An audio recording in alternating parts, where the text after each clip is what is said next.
प्रिय विद्यार्थियों, इस वीडियो में हम कक्षा 9वीं की पाठ्य पुस्तक क्षितिज के पाठ 11 सवैये, जिसके कवि रसखान जी हैं, को पढ़ेंगे और समझेंगे।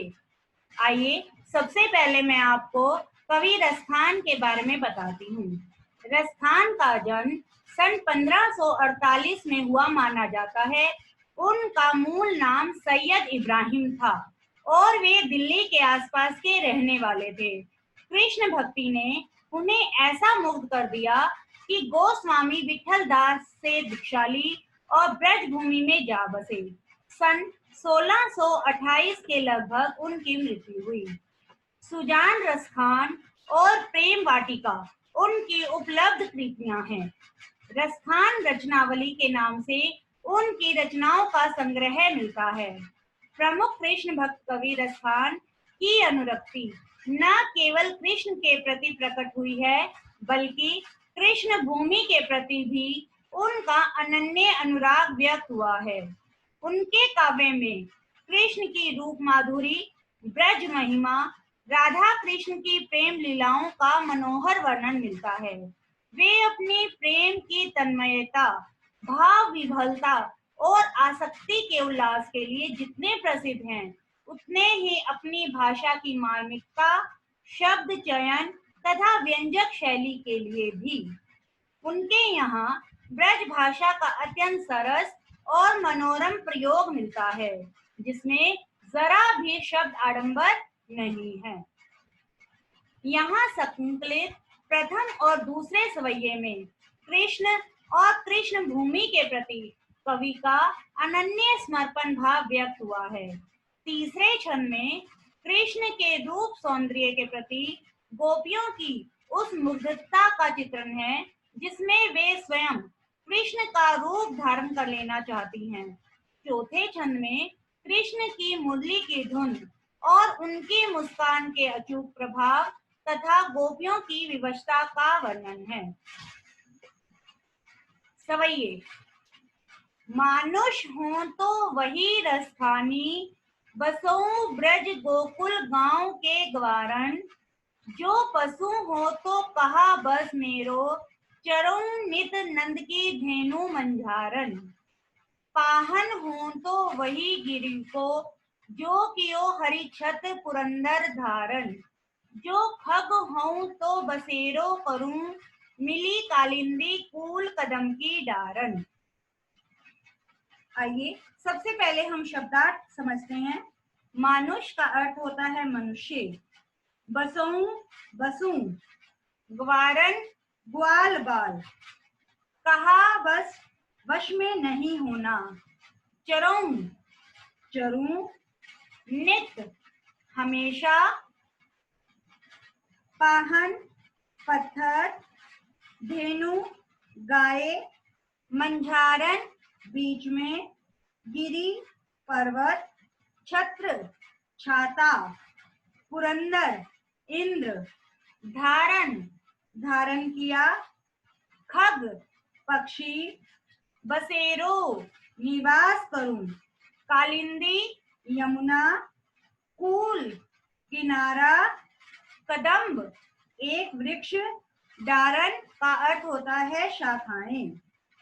भाव यह है कि कृष्ण की लीला भूमि ब्रज के प्रति अपना लगाव प्रकट करते हुए कवि कहता है कि अगले जन्म में यदि मैं मनुष्य बनूं तो गोकुल गांव के ग्वाल वालों के बीच में ही निवास करूं, और यदि मैं पशु बनूं जिसमें मेरा कोई वश भी नहीं है, फिर भी मैं नंद बाबा की गायों के बीच में चरूं। यदि मैं पत्थर बनूं तो उसी गोवर्धन पर्वत का पत्थर बनूं, जिसे श्री कृष्ण ने अपनी उंगली पर उठाकर लोगों को इंद्र के प्रकोप से बचाया था। और यदि मैं पक्षी बनूं तो उसी कदम्ब के पेड़ पर बसेरा बनाऊं, जो यमुना के किनारे है तथा जिसके नीचे श्री कृष्ण रास लीला रचाया करते थे। दूसरा सवैया है, या लकुटी अरु कामरिया पर राज तीहू पुर को तजी डारों। आठों सिद्धि नवों निधि के सुख नंद की गाय चराई बिसारूं। रसखान कबहू इन आँखिन सो ब्रज के बन बाग तड़ाग निहारूं। कोटिक एकल ध्योत के धाम करील के कुंजन ऊपर वारूं। इसके शब्द अर्थ हैं। या का अर्थ होता है इस, लकूटी का अर्थ है लाठी, कामरिया छोटा कंबल, तीहूं तीनों, पुर नगर या लोक, तजी डारों छोड़ दूंगा, नवोनिधि नौ निधियां, बिसारूं भूलूंगा, कबों जब से, सों से, तड़ाग तालाब, निहारूं देखूंगा, कोटिक करोड़ों, काल द्योत सोना, धाम भवन, करील एक प्रकार के वृक्ष का नाम है, कुंजन लताएं, बारों न्यौछावर करूंगा। भावार्थ यह है कि कृष्ण से जुड़ी वस्तुओं के प्रति प्रेम प्रकट करते हुए कवि कहता है कि जिस लाठी और कंबल को लेकर श्री कृष्ण गाय चराने जाया करते थे, उसके बदले में मैं तीनों लोकों का सुख त्यागने को तैयार हूँ। मैं नंद की गायों को चराने के बदले आठों सिद्धियों और नौ निधियों के सुख को भी भूल सकता हूँ।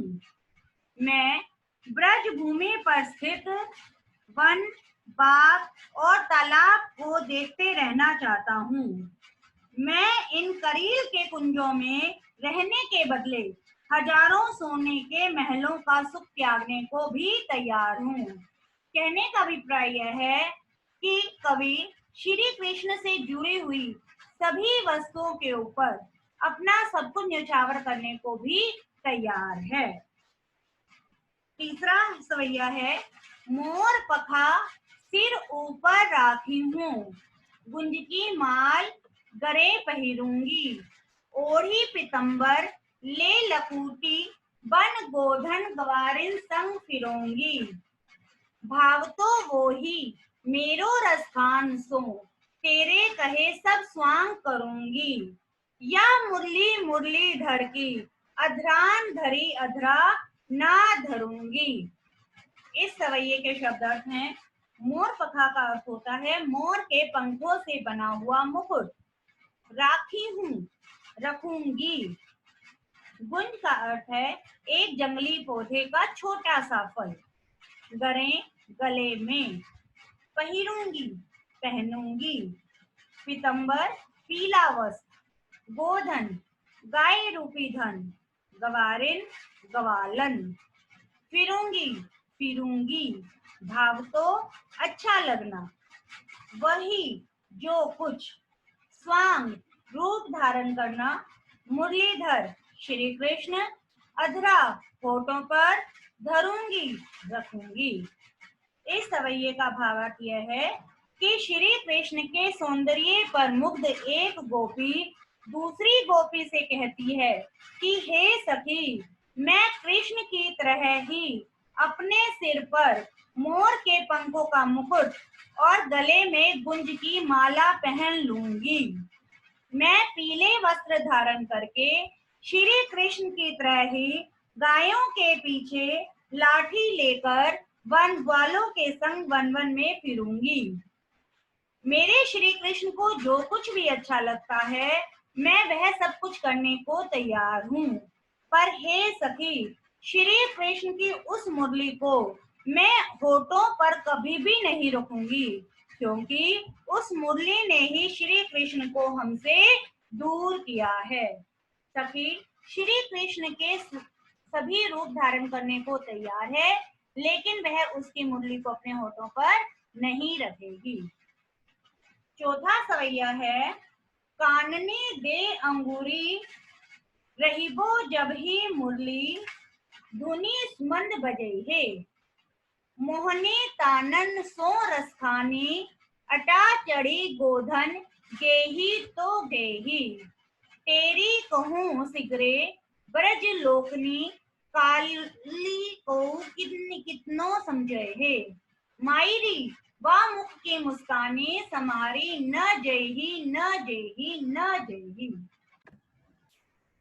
चौथे सवैये के शब्दार्थ हैं काननी, कानों में, दे, देकर, अंगूरी, उंगली, रहीबो, रहूंगी, धुनी, धुन, मंद, मधुर स्वर में, बजेही, बजाएंगे, मोहनी, मोहने वाली, तानन सो, तानों या धुनों से, अटा, अटारी, अटालिका, गोधन, ब्रज क्षेत्र में गाए जाने वाले लोकगीत को गोधन कहते हैं। गेही, गाएंगे, तेरी, पुकार कर, सिगरे, सारे, काल ही, कल, समुझे ही, समझाएंगे, मायरी, हे माँ, वा, वह, संभारी, संभाली, न जही, नहीं जाएगी। इसका भावार्थ यह है कि श्री कृष्ण की मुरली की ध्वनि और उनकी मुस्कान पर मोहित एक गोपी कहती है कि जब श्री कृष्ण मधुर स्वर में मुरली बजाएंगे तब मैं अपने कानों में उंगली डाल लूंगी ताकि मैं उसे न सुन सकूं। ऊंची ऊंची अट्टालिकाओं पर चढ़कर श्री कृष्ण गोधन गाते हैं तो गाते रहें, मैं उससे बेअसर रहूंगी अर्थात उस पर बिल्कुल ध्यान नहीं दूंगी। मैं ब्रज के लोगों से चिल्ला चिल्ला कर कहना चाहती हूँ कि कल को मुझे कोई कितना भी समझाए पर मैं श्री कृष्ण की एक मुस्कान पर अपने वश में नहीं रह सकूंगी। मुझ पर उस मुस्कान का जादू अवश्य चल ही जाएगा। कहने का अभिप्राय यह है कि कवि गोपियां कहती हैं कि मैं श्री कृष्ण की मुरली की धुन को नहीं सुनूंगी, मैं अपनी कानों में उंगलियों को डाल लूंगी, जब वो गाना गाएंगे तो भी मैं नहीं सुनूंगी, लेकिन मैं श्री कृष्ण की मुस्कान को देखकर तब मोहित हो ही जाऊंगी।